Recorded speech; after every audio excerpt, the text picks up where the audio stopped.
जीतेंगे हम खुद से वादा करो, कोशिश हमेशा ज्यादा करो, किस्मत भी रूठे हिम्मत ना टूटे, मजबूत हमेशा इरादा करो।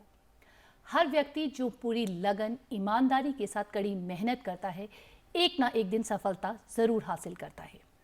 नमस्कार, कृषि दर्शन कार्यक्रम में आपका स्वागत है।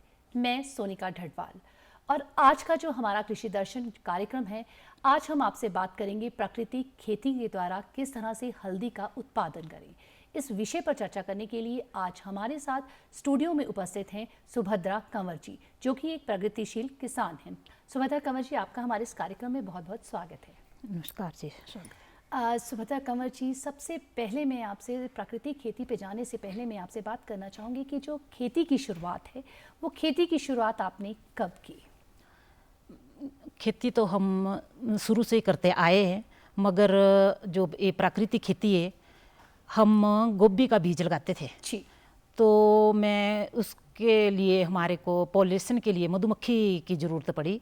तो मैं गई सोलन, नौणी विश्वविद्यालय नौणी हमारा सोलन, वहाँ मैं अपनी मधुमक्खी के बक्से के लिए ना वहाँ गई। तो वहाँ पर एक दिन सुभाष पार्लेकर जी गुरुजी, उनका भी लेक्चर था। तो मैंने वहाँ वो लेक्चर सुना उनका, तो बहुत अच्छा लगा। और जब मैं घर आई तो मैं खुद ही मतलब एक घड़े में प्राकृतिक खेती करने लग गई। तो सबने कहा कि ये ऐसा नहीं होता, ऐसे प्राकृतिक खेती नहीं होती। मगर मैंने थोड़ी थोड़ी शुरुआत करके, और अपनी मेरे पास गाय भी थी और भैंस भी थी, उसको भी मैंने बेच के एक पहाड़न गाय ली। और उसी से ही मैं मतलब घन जीवामृत, जीवामृत और मतलब खट्टी लस्सी, जो भी हमारे फंगस के लिए स्प्रे कर जरूरी होती है दवाई, वो उससे मैं बनाने लग गई। तो वहाँ से मेरी शुरुआत प्राकृतिक खेती की हुई। तो जिस तरह से आपने बताया कि आप नौणी विश्वविद्यालय गई, वहाँ से आपको लगा, पर आपको क्यों लगा कि मुझे प्राकृतिक खेती करनी चाहिए? मैं देख रही थी कि आजकल बहुत सी बीमारियां लग गई है, बहुत से हार्ट के पेशेंट है, और हार्ट इवन कि हर घर में एक या दो बीमार है। तो इसलिए मैंने सोचा कि प्राकृतिक खेती करनी चाहिए, और खेती तो हम करते ही है, तो क्यों नहीं हम शुद्ध खेती करें। आपको क्या लगता है कि जिस तरह से ये जो दूसरी खेती है, उससे आपको ये लगा कि सुभद्रा जी आप एक प्रगतिशील किसान हैं, क्या आपको उससे ये लगा कि मुझे प्राकृतिक खेती करनी चाहिए? कि जिस तरह से आपने बताया कि हर घर में जो है कहीं ना कहीं कोई ना कोई मरीज है, कि प्राकृतिक खेती हमें जो है प्रकृति की तरफ लौटना चाहिए, और जो है दूसरी उस खेती को छोड़कर जो हमें प्राकृतिक खेती को ही अपनाना चाहिए। ये आपकी एक विचारधारा बहुत ही अच्छी विचारधारा है, जो अगर आपने ये सोच के जो कि मुझे दोबारा आपने कहा कि आपने पहाड़ी गाय खरीदी, तो प्राकृतिक खेती को किस तरह से किया जाता है? प्राकृतिक खेती तो ये तो हमारी एक पुरानी परंपरा है। जैसे हमारे ऋषि मुनि और हमारे बुजुर्ग किया करते थे, ये कोई नई खेती नहीं है, ये बिल्कुल पुरानी खेती है। और मैं तो ये बोलती हूँ, अगर हमारे को खेती करनी है ना, तो किसान और जमीन का माँ बेटे की तरह रिश्ता होना चाहिए। जैसे बोलते हैं ना, अगर हम बेटी नहीं पढ़ाएंगे या बेटी नहीं बचाएंगे तो बहू कहाँ से लाएंगे। मगर मेरा ये मानना है, अगर हम अपनी ज़मीन को नहीं बचाएंगे तो हम रोटी कहाँ से खाएंगे, और वो भी हम शुद्ध रोटी कैसे खाएंगे। तो मेरा तो ये मानना है कि हमारे को प्राकृतिक खेती करनी चाहिए। ये जो प्राकृतिक खेती है ना, ये एक खेती नहीं है, एक बहुत बड़ा आध्यात्मिक विषय है, और ये एक पूजा पाठ है। जैसे आप हम हर रोज भगवान की पूजा करते हैं, तो भगवान की पूजा क्या है? भगवान की पूजा भ से बन गया भूमि। अगर हमने भूमि को सुधार लिया तो वो पूजा होगी। प्राकृतिक खेती से हमने भूमि को सुधार लिया। और जल, भगवान का मतलब है भूमि, वायु, जल, और 5 तत्वों से हमारा शरीर बना, 5 तत्वों से पूरा वायुमंडल बना हुआ है। तो अगर हमने जल का सुरक्षा कर ली, जल को बचा लिया, और प्राकृतिक खेती से मैं बोलती हूँ कि इससे बहुत ज़्यादा जल का भी संरक्षण होता है, और वायु भी हमारी शुद्ध होती है, और तो पूजा हो गई। ये तो इतना प्राकृतिक खेती एक अध्यात्म का विषय है। सुभद्रा जी, आपने बहुत अच्छी बात की कि जो आपने कहा कि भूमि जो है वो एक माँ और बेटे का एक संबंध है। संबंध। जिस तरह से आपने कहा कि हम बेटी नहीं पैदा करेंगे तो बहू कहाँ से लाएंगे, और आपने एक साथ ही साथ मेरे दर्शकों को एक संदेश भी दिया कि जो प्राकृतिक खेती से जो है हम जल का भी जो है बचाव कर सकते हैं, जल ही जीवन है। तो जो सुभद्रा जी, जिस तरह से आप बता रहे हैं कि 5 तत्व जो हैं प्राकृतिक खेती में हैं, तो अब बात करते हैं हम हल्दी की। जो हल्दी है वो कितनी हमें आप बहुत ही महत्वपूर्ण है, एंटीबायोटिक होती है। हम कहते हैं हल्दी जो है वो हर घर में, हर रसोई में होती है। तो आपने जो है हल्दी लगाने की शुरुआत क्यों की? मैं मल्टी फार्मिंग करती थी और मैं तो सब्जियां भी लगाती थी, मगर मैं एक इंटीरियर से आ रही हूँ। इंटीरियर्स में ऐसे बोल रही हूँ क्योंकि हमारे वहाँ आने के लिए, सब्जी बेचने के लिए बाजार नहीं है। तो मैंने सोचा कि अब बाजार हमारे नज़दीक नहीं है, तो मैं सब्जियाँ तो अपने लायक लगाती हूँ, मगर क्यों नहीं मैं ऐसा करूँ कि मैं हल्दी लगाऊँ। तो हल्दी का ऐसा है कि वो ना तो सूखती है और उसका पाउडर बना के भी हम बेच सकते हैं। तो इसलिए मैंने हल्दी का लगाने का शुरुआत भी करी। और हल्दी एंटीबायोटिक है। एक तो खेतों के कीड़े जो हम दूसरी फसल लगाते हैं ना मल्टी लेयर फार्मिंग के साथ, तो वो भी हमारी ठीक हो जाती है, क्योंकि ये कीड़े का काम भी करती है, कीड़े रोकने का भी करती है, और ऐसे भी एंटीबायोटिक होती है। तो इसलिए मैंने हल्दी का सोचा कि मैं लगाती हूँ तो मैं सारी फसलें। जैसे आपने बोला कि आप सब फसलें लगाती हैं, तो हल्दी भी जो है आप उसी के साथ लगाती हैं। तो कौन कौन सी ऐसी फसलें हैं जिन फसलों के साथ जो है हम हल्दी लगा सकते हैं ताकि वो फसल भी ना खराब हो और जो है वो हल्दी की भी जो है पैदावार अच्छी रहे? मैंने मक्की लगाई हुई है, सोयाबीन लगाया हुआ है लाइनों में, और हल्दी लगाई हुई है, और मतलब 3 फसलें मैंने एक साथ ली, और बॉर्डर में उसके मतलब लाल मिर्च होती है ना हमारे, हरी मिर्च, वो लगाई हुई है। 4 फसलें एक साथ लगाई हुई है ताकि वो एक दूसरे का कम्बिनेशन हो जाए। मल्टी लेयर फार्मिंग और प्राकृतिक खेती एक ऐसी खेती है जिसमें अगर हम मिश्रित करके लगाते हैं तो ना हमारे को खाद की ज़रूरत पड़ती है और ना ही हमारे को, मगर एक बात है कि हमारे को खेत सबसे पहले प्लान कर लेना चाहिए। खेत का बीज के प्लान कर लिया कि हम कैसे करेंगे, प्लानिंग, मास्टर प्लान खेत का। मास्टर प्लान की बात कर रहे हैं, तो खेत के बारे में जैसे आप बात करिए, थोड़ा विस्तार से बताइए कि किस तरह से आप कहते हैं कि पहले आपको खेत के बारे में पता होना चाहिए कि किस तरह से आपका जो खेत है उसमें आप किस तरह से जो है वो प्राकृतिक खेती करेंगे। हाँ जी, ये आपने बहुत अच्छा क्वेश्चन पूछा मेरे से कि सबसे पहले तो हमारे को खेत में अपना मास्टर प्लान तैयार कर लिया कि हम किस जगह में हम क्या पौधा लगाएंगे और किस जगह में हम क्या, कौन सा बीज लगाएंगे और किस जगह में हम क्या चीज़ लगाएंगे, ताकि हम हमारे को एक दूसरे का उसका ना उसकी छांव दूसरे की और दूसरा हमारे को एक दूसरे की खाद भी और एक दूसरे को पानी भी, मतलब इस ढंग से हमारे को सबसे पहले तो हमारे को मास्टर प्लान कर लेना चाहिए। और उसके बाद हमारे को जैसे हम अपने दवाइयाँ बनाते हैं ना, तो पहले बीज का उपचार कर लिया, सबसे खेत को बो लिया, उसके बाद हम हमारा घनजीवामृत जो हम बना रहे हैं तो घनजीवामृत बना लिया। जो आप घनजीवा अमृत की बात कर रही हैं, ये किन किन चीज़ों से जो है घनजीवा अमृत बनता है? घनजीवा अमृत देसी गाय का गोबर और देसी गाय का गौमूत्र और गुड़, और हमारी ऐसी मिट्टी जहाँ मतलब केमिकल कभी ना इस्तेमाल हुआ हो। और दूसरा, अगर आपको पिपल के और बड़ के पेड़ के नीचे की मिट्टी मिल जाए तो वो तो बहुत अच्छी है, क्योंकि ना उसमें बहुत ज़्यादा हमारे केंचू होते हैं और बहुत अच्छी मिट्टी मानी गई है। तो इससे हमारा घनजीवामृत बनता है। सुभद्रा जी, आपने मिट्टी की बात की, किसी भी खेती के लिए जो मिट्टी है वो बहुत बड़ी जो है वो भूमिका निभाती है। तो मिट्टी की परख होना, मिट्टी का टेस्ट होना जो है वो बहुत ज़्यादा ज़रूरी है। जी। तो जैसे आप जो है एक प्रगतिशील किसान हैं, तो आप मिट्टी की परख किस तरह से होती है, मिट्टी के लेवल को किस तरह से चेक किया जाता है? वैसे मिट्टी तो हम चेक करवाई हुई है हमने मिट्टी,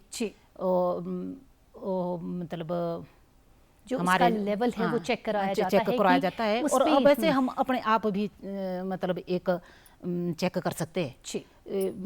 मैं एक पात्र में ना हमने वो मिट्टी ली हुई है जी। और उसको हम मल्टी टिश्यू पेपर होता है ना, उससे भी हम चेक कर सकते हैं। मगर हमारे तो विभाग वाले जो कृषि अधिकारी है, कृषि विभाग वाले हैं, तो वो मिट्टी का जांच करते हैं और रिपोर्ट दे देते हैं। जी।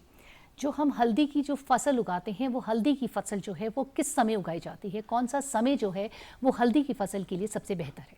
हल्दी की फसल हमारी मई मतलब आजकल लगी हुई है। अब मई जून के महीने मार्च से लगा सकते हैं अब। वो मतलब इलाके के देख कर होता है। अब हमारे तो मार्च से हमने शुरू करी है, मार्च और अप्रैल में लगा दिए।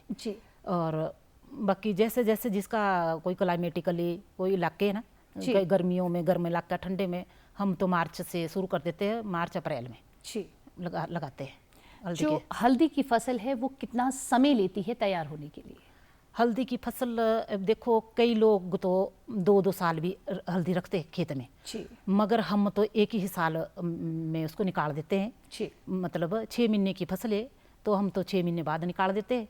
और पहले के बुजुर्ग बोला करते थे कि 1 साल तक रखेंगे तो इसका रंग थोड़ा अच्छा होगा और इसकी पैदावार अच्छी होगी। मगर हम जो बीज यूज करते हैं ना, तो वो तो हम 6 महीने कर लेते हैं, 6 महीने।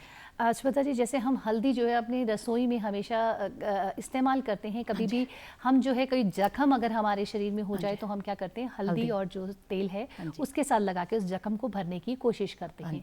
तो हल्दी जो है वो क्या एक ही तरह की हल्दी होती है या हल्दी अलग अलग प्रकार की होती है? नहीं, हल्दी तो 3 प्रकार की होती है।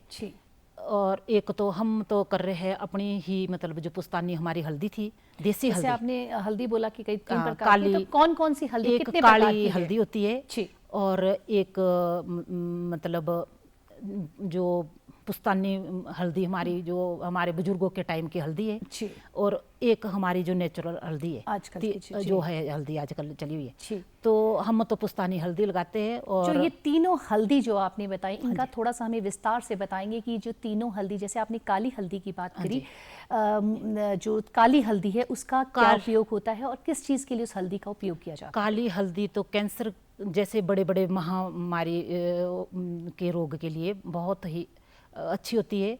और ऐसे भी इसको मतलब खाया जाए तो वो मतलब बहुत कम मात्रा में, तो ये बहुत सी बीमारियों के लिए होती है। तो मैंने तो अब थोड़ा सा प्रयोग करा हुआ, थोड़ी सी काली हल्दी भी लगाई हुई है। वैसे मैं पुस्तानी हल्दी लगाती हूँ। तो ये तो बहुत ही एक कैंसर तक के इलाज के लिए जो है इलाज के लिए इस्तेमाल होती है काली रंग की हल्दी। जो पुश्तैनी हल्दी की बात कर रही हैं, तो पुश्तैनी जो हल्दी है उसका बीज कहाँ से मिलता है और कहाँ से हल्दी के जो अलग अलग बीज हैं वो कहाँ से मिलते हैं? वैसे तो हमारी पुश्तैनी हल्दी तो आप हम हमारे ग्रुप पे बना हुआ था, हमारे ग्रुप से भी ले सकते हो। और हल्दी वैसे हमारे जो केंद्र है ना, एग्रीकल्चर केंद्र, वहाँ से भी आप प्राप्त कर सकते हो। और अगर ग्रुप हमारे ना 2-3 ग्रुप है, उनमें हमारे सभी के पास हल्दी पर्याप्त मात्रा में है और वहाँ से आप संपर्क कर सकते हैं। हमारे 3-4 ग्रुप है जिसमें मैं हूँ अपने आप भी, तो वहाँ से आप हल्दी ले सकते हो। और पुश्तैनी हल्दी मैं तो बनाती हूँ, उसका पाउडर बना के भी बेच देती हूँ। और ऐसे भी मतलब किसको गठिया चाहिए अगर ना, तो वो भी बेचती हूँ मैं। उसकी जो है समस्या का जो है गठिया जो समस्या है उसका जो समाधान उससे होता है। प्राकृतिक खेती जैसे हल्दी कहे, तो प्राकृतिक खेती करने से पहले हमें किन किन विशेष बातों का जो है विशेष ध्यान रखना चाहिए? प्राकृतिक खेती तो एक हमारी पारंपरिक खेती है, ये कोई नई खेती नहीं है। तो जैसे हमारे बुजुर्ग पीछे किया करते थे, बस उसका एक ही इसका ध्यान है कि हमारे को सबसे पहले तो देसी गाय चाहिए। इसके लिए देसी गाय का ही गौमूत्र और गोबर और इसकी लस्सी, हर चीज़ इसमें देसी गाय का ही प्रयोग होता है।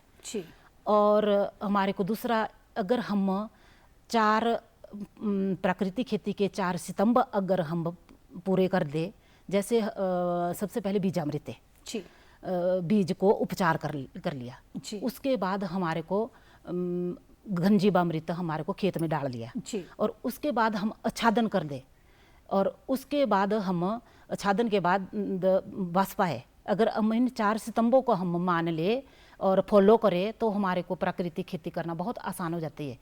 और हमारे ना जो केंचुए वो उनकी बहुत ज़्यादा बढ़ तो जाती है। और मैं तो ये बोलती हूँ कि केंचुआ ना एक हमारे खेत का इंजीनियर है जी। इंजीनियरिंग का काम करता है केंचुआ जी।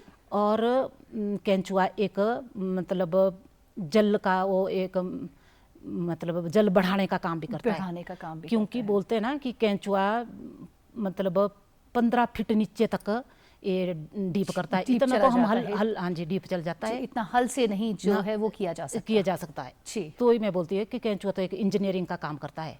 जी। और आच्छादन अगर हम ना अपने खेतों को आच्छादन किया जाए और उनको मतलब अपने घास जो भी हमारा, पहले हम ऐसा कि करते थे ना कि सारा घास निकाल के फेंक देते थे जी। मगर प्राकृतिक खेती में आच्छादन का सबसे बड़ा रोल है इसका। जी। अगर हमने आच्छादन कर दिया तो केंचुए उसमें उनको ऐसी मॉइस्चर चाहिए ना कि वो ढके रहेंगे। जी। और उनको थोड़ा जैसे आप आच्छादन के बारे में बता रही, थोड़ा सा विस्तार से बताइए कि आच्छादन क्या है, उसको किस तरह से किया जाता है। आच्छादन जब हम अपनी फसल लगा देते हैं जी। तो उसके बाद हमारे को जो ढकने का काम होता है ना, अपने जो घास फूस होता है जी। उससे हमारे को अपनी फसल को मतलब ढकते हैं। जी। उससे हमारे को ये फायदा होता है कि एक तो नमी बनी रहती है, जी। बहुत दिन तक नमी बनी रहती है, नमी बनी रहती है। और दूसरा जो केंचुओं को प्राकृतिक चाहिए वो उनको बनी रहती है। वहाँ वो मतलब ना उनको कोई पक्षी खाता है और ना ही उनको वहाँ से ना, नहीं तो नंगी जमीन होगी हमारी तो वहाँ से पक्षी ले जाएंगे उनको। पक्षी ले जाएंगे। जी। तो आच्छादन का तो बहुत बड़ा रोल है बहुत बड़ा। प्राकृतिक खेती में। जी। हाँ जी। सुभद्रा जी, जिस तरह से आप प्राकृतिक खेती के बारे में बता रही हैं, कई बार क्या होता है कि हम जो है खेती करते हैं और कई तरह की जो है समस्याओं का जो हमें सामना करना पड़ता है। कई बार समस्या ऐसी आ जाती है कि आप जो है अपने आप उसका समाधान नहीं कर पाते हैं, तो उस समय आप क्या करते हैं?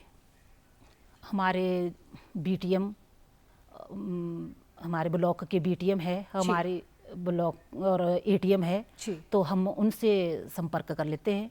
और किसान कंडा घाट में डॉक्टर सीमा जी है, हम उनको भी फ़ोन कर लेते हैं। और हमारे बीटीएम निखिल जी है, हम उनसे संपर्क कर लेते हैं। और हमारे जो राजेश्वर जो चंदेल जी है ना, तो वाइस चांसलर जी, वो किसानों के लिए प्राकृतिक खेती के लिए इतने किसानों को जागरूक करते हैं कि अपने आप फ़ोन करके कि क्या कर रहे हो, बहुत अच्छे ढंग से हमारे जो अधिकारी हैं हम उनसे अपने अधिकारियों से संपर्क कर लेते हैं। और हमारी तो बीटीएम जब भी हम फ़ोन करें तो कभी दिन को, कभी मैं एक दिन तो मैंने रात को फ़ोन करा कि कल बारिश आने वाली है और हमारी फसल हमने लगानी है, वरना मतलब खराब हमारी ज़मीन हो जाएगी ना बारिश से। जी। तो वो रात मतलब कम से कम 7 बजे आई बीटीएम हमारी।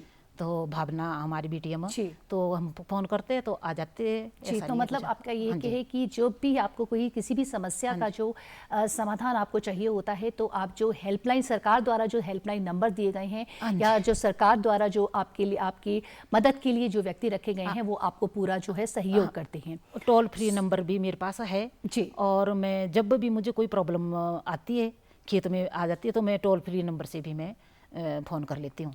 तो सुभद्रा जी, जिस तरह से किसानों की मदद के लिए सरकार ने बहुत सारी स्कीम्स चलाई हैं, बहुत सारी ऐसी स्कीम्स हैं कि अगर आपकी जो फसल है वो नुकसान हो जाता है तब भी सरकार जो है आपको जो है उसका इंश्योरेंस करती है, तो क्या आपने भी इसका फ़ायदा उठा रखा है? वैसे सरकार तो मैंने स्कीम में तो है, मगर हमने अभी तक फ़ायदा नहीं उठाया हुआ है। पर मैं तो ये बोलती हूँ कि जब सरकार स्कीमें दे रही है तो हम किसानों को फ़ायदा तो लेना चाहिए। तो ये सुभद्रा जी आपने बहुत अच्छा कहा। मैं अपने दर्शकों को बताना चाहती हूँ कि हमारी सरकार द्वारा बहुत सारी ऐसी जो इंश्योरेंस हैं या कई स्कीम्स चलाई गई हैं हमारे किसान भाइयों का दूरदर्शन के माध्यम से मैं ये कहना चाहती हूँ कि उन स्कीम्स को आपको भरपूर फ़ायदा उठाना चाहिए, ताकि जो सरकार का सपना है किसानों की आय को दोगुना करना, ताकि वो हम उस सपने को जल्द से जल्द पा सकें। सुभद्रा जी, और जिस तरह से आप अलग अलग फसलें जो उगाती हैं उससे लिए जो प्राकृतिक खेती की बात करें, सबसे पहले जो फसलों से बाद में जाती हूँ, उसके पहले मैं ये पूछना चाहूँगी आपसे, जो आपने प्राकृतिक खेती कर रही हैं तो उसके लिए जो है एक लाइसेंस का मिलना बहुत ज़्यादा ज़रूरी है। तो क्या आपके पास वो प्राकृतिक खेती करने के लिए वो लाइसेंस है, और वो आपको कहाँ से मिला और कितना समय लगा उसको मिलने में? तो प्राकृतिक खेती का जो लाइसेंस है वो मेरे पास है। वो हमारे ब्लॉक बीटीएम जो हमारे है उन्होंने बनाया है, और उसको मेरे को बनाने में लगभग 2 साल लग गए। अब 2 साल बाद मतलब नवंबर में, पीछे नवंबर में मेरा जो प्रमाण पत्र है ना वो आया है, और अब तो बन के तैयार हो गया है। जैसे सुभद्रा जी, जैसे आप प्राकृतिक खेती को जैसे आप लेके जाते हैं, कहीं भी किसी फसल को जब आप लेके जाते हैं तो अक्सर ये होता है कि वो लाइसेंस को दिखाना बहुत ज़्यादा ज़रूरी होता है कि प्राकृतिक खेती के द्वारा ये बोई गई है कि नहीं, तो उस समय आपको कोई समस्या का समाधान, जो समस्या का सामना तो नहीं करना पड़ता? नहीं, अब तो आ गया है। हम तो जो पैदा करते हैं तो डिमांड ही इतनी है प्राकृतिक खेती की कि जितना हम पैदा नहीं कर सकते, जितना हमारे को मतलब मांगते लोग। पर मैं तो ये बोलती हूँ सभी किसानों को कि हमारे को प्राकृतिक खेती करनी चाहिए। और वो एक कहावत है ना, मंजिल मिल ही जाती है ठुठराने के बाद, मगर गुम रही तो वो लोग हैं जो अभी तक चले ही नहीं, घर से निकले ही नहीं, जो खेती कर ही नहीं रहे है। तो प्राकृतिक खेती हमारे को करनी चाहिए। इसकी हमारे को आज बहुत ज़्यादा ज़रूरत भी है और बहुत ज़्यादा डिमांड भी है ना। तो इसलिए हमारे को प्राकृतिक खेती करना बहुत ज़रूरी है। और इसमें कोई हमारा लागत तो कुछ भी नहीं लगता। हमारे जो घर का जो भी कुछ है, हमारे पेड़ पौधे जिसको गाय खाती नहीं है वो उसमें लगते हैं, और गौमूत्र और पैसा के तो उसमें कोई लागत नहीं है। सुभद्रा जी, मैं चाहती हूँ कि आप खुद भी प्राकृतिक खेती करती हैं और एक प्रगतिशील किसान हैं, तो मैं चाहती हूँ कि मेरे दर्शकों को आप एक संदेश दें कि किस तरह से वो उसे बताएं कि प्राकृतिक खेती कर सकते हैं और सरकार द्वारा जो योजनाएं चलाई गई हैं उनका भरपूर फ़ायदा उठा सकते हैं। तो मैं तो सभी किसान अपने बहन भाइयों को एक ही संदेश देना चाहती हूँ कि हमारे को करके देखना चाहिए। अगर जिसके पास जो भी, इसमें इतनी ज़्यादा ज़मीन की भी ज़रूरत नहीं है। क्यों? अगर हम मल्टी लेयर फार्मिंग करें तो इसमें ज़मीन भी कम लगती है। शुरुआत करें तो सही, गमले से शुरुआत करें, अपने घर से शुरुआत करें, थोड़ी अपने लायक शुरुआत करें, पर ज़रूर हमारे को प्राकृतिक खेती करनी चाहिए और शुरू करनी चाहिए हमारे को। इससे मैं तो अपना एक्सपीरियंस बताती हूँ कि इससे मेरे को बिल्कुल भी कोई घाटा नहीं पड़ा। पहले मेरे तो घर वाले भी मना करते थे कि प्राकृतिक खेती नहीं करनी है, क्योंकि इसमें तो हमारी होनी नहीं फसल। तो आप अब मेरे को कम से कम 5-1 साल हो गए जो हमने किसी भी चीज़ का कोई मतलब रासायनिक खाद नहीं डाली हुई है, और अपने ही इससे। तो अब घर वाले भी ऐसा बोलते हैं कि नहीं, ये तो हमारे को तो करनी है। अब सभी एग्री हो चुके हैं कि ये तो बहुत अच्छी चीज़ है, और इसमें बिल्कुल लोगों की एक धारणा है ना कि कम हो जाती, इससे फसल कम होती है। इससे कोई फसल कम नहीं होती, मगर हमारे को ना, बस मैंने पहले भी बोला आपको कि प्लान करके हमारे को बीजनी चाहिए।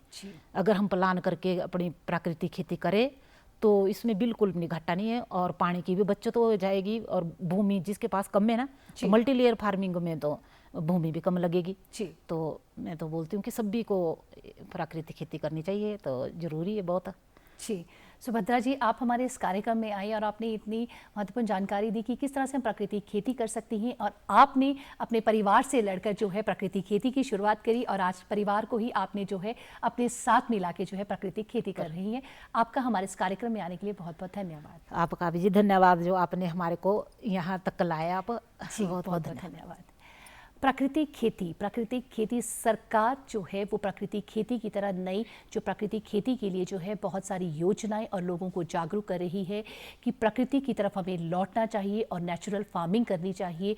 और जो है प्रकृति में किसान भाइयों से यही कहना चाहूँगी कि सरकार द्वारा जितनी भी योजनाएं चलाई गई हैं, जितनी भी आपके लिए इंश्योरेंस चलाई गई हैं, उनका भरपूर फ़ायदा उठाएं, ताकि जो है सरकार का जो सपना है किसानों की आय को दोगुना करना, वो हम सपना साकार कर सकें। आज के कार्यक्रम में सिर्फ इतना ही। नमस्कार।